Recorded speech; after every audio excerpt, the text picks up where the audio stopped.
Where you play might be one of the most underrated decisions that you make as a group leader. Not your song choice, not the gear that you use, but the space that you facilitate your sessions in.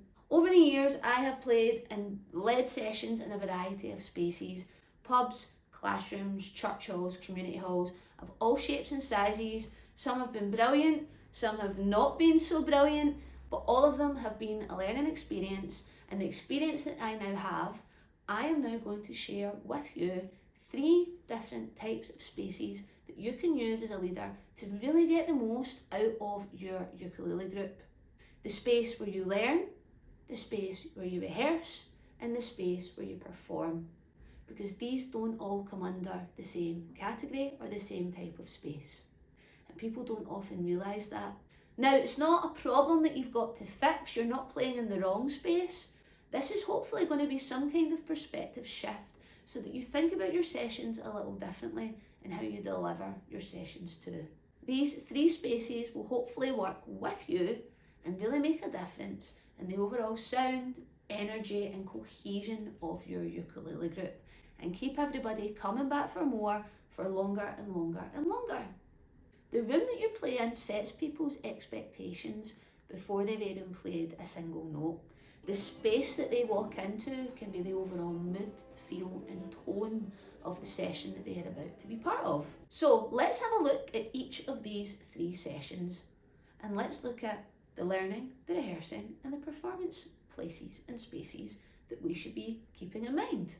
First space is the classroom space. The classroom space ideally should be a small-ish room, not too big in numbers, so that you as a leader can take on that role of being the warm, friendly face, focusing on each of the individuals and really paying attention to them and the learning that they are about to do. This is ideal for beginners who are starting out from scratch, who really deserve that little bit of attention, as well as people that are trying to up their skills and learn new things, whether that be riffs, digging into the details of a specific song, learning about chord progressions, theory. This is a place to work on the details. It will be structured, it will be focused, it will still be fun, but it will be a little bit more formatted and led predominantly by the leader or the teacher or whoever is facilitating that session.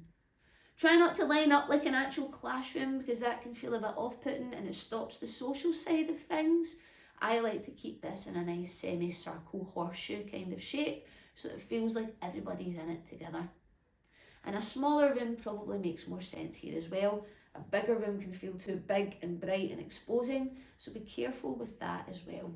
Typically you could use a small community hall or a small church hall or a studio classroom, wherever you can find a small-ish space that's not going to overwhelm people. Remember, this is where foundations are built, and this is where skills are nurtured and developed, and this is where people really up their ability game, and it puts them out of their comfort zones a little too.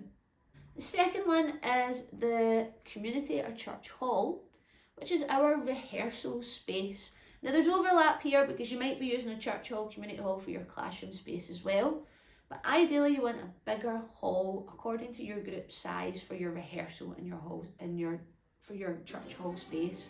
At this point you're bringing in your other instruments, your percussion, you're bringing in your bass if you've got one, you are facilitating the group in general. They've learned things by this point, so this is you pulling all of those things together, working on your starts, working on your endings. And the space here is all about making sure everyone's got enough room. I would still stick to a semicircle, and at this space you might be seated for some parts, and for those who are able to, you really want to encourage standing. In this space you're still in a private space, you can still make mistakes, but this is where you want to go over things again and again, and you're not performing it in front of anyone, so you can really spend time working on the group details. And a big space makes sense here. Be careful of the acoustics of the room in case the sound gets lost, but also make sure it's not too small that everyone's feeling too cramped. And the third and final space is the pub. This is your performance space. This is where your band will be set up, all plugged in, people will be standing, are encouraged to stand, and this is where you can show off, practice your dance moves and practice playing songs through in full.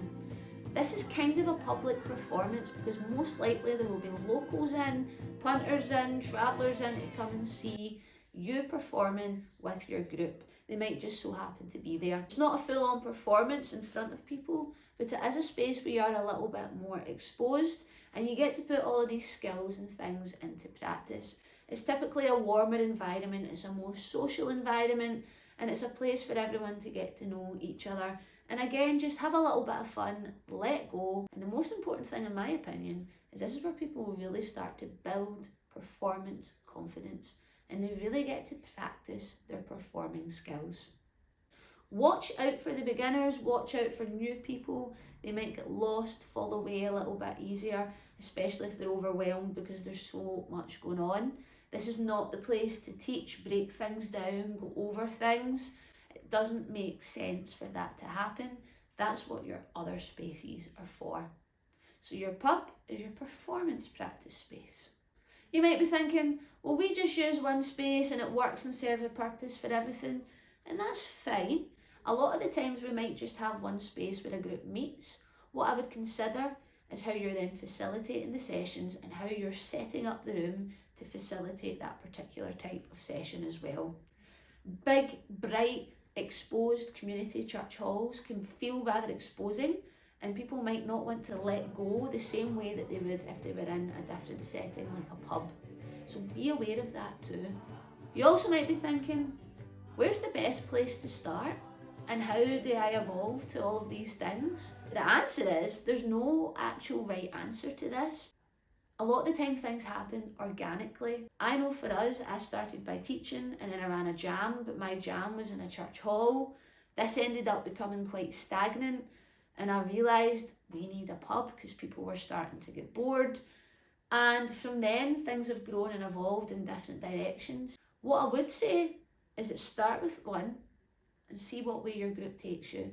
You might have more people that really would benefit from some beginner lessons, so you might want to really get them good and ready, work on the rehearsing, and then eventually when everyone's ready, go into a pub. It might work the other way where you have a pub session and people come along who can already play, and then you work backwards from there.